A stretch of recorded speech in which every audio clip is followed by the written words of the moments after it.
What is the key thing we need to understand about the Italian election law that will sort of define how this race works? Well, this election law was put together in the last few months, specifically in an attempt to, reach an agreement to have these elections before the end of the natural term of this legislature, which roughly is the spring of next year. It was a very difficult task, as you can probably imagine, and they ended up producing a law that's kind of a hybrid of what you would call, a majority first past the post, mixed in with a dash of proportional representation.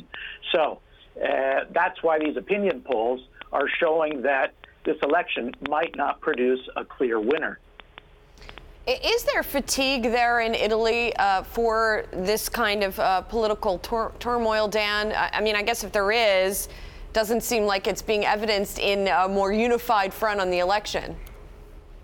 Well, I think we have to remember that, as I said, this legislature is sort of drawing to its natural close. It's actually lasted 5 years, and Italy hasn't had a snap election, an early election, like we've seen in some other European countries. So if you couple that with the fact that we've had kind of, 2-3 prime ministers who have stepped in who haven't been elected, I think there's a tiny bit of fatigue, but I think people are eager to actually have the chance, to try and choose a new leader for this country. Dan, the Five-Star Movement, we obviously in every one of these countries that seems to be, there's the radical party that gets lots of attention. How would you situate them within the political spectrum that we're sort of all familiar with?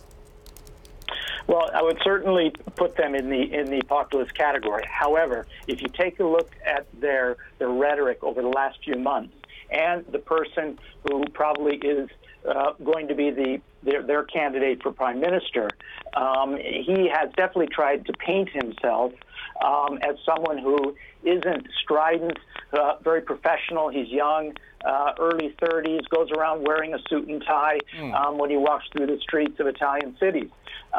Yes, they have supported, tougher anti-immigration laws, haven't been, fantastic supporters of the whole European currency.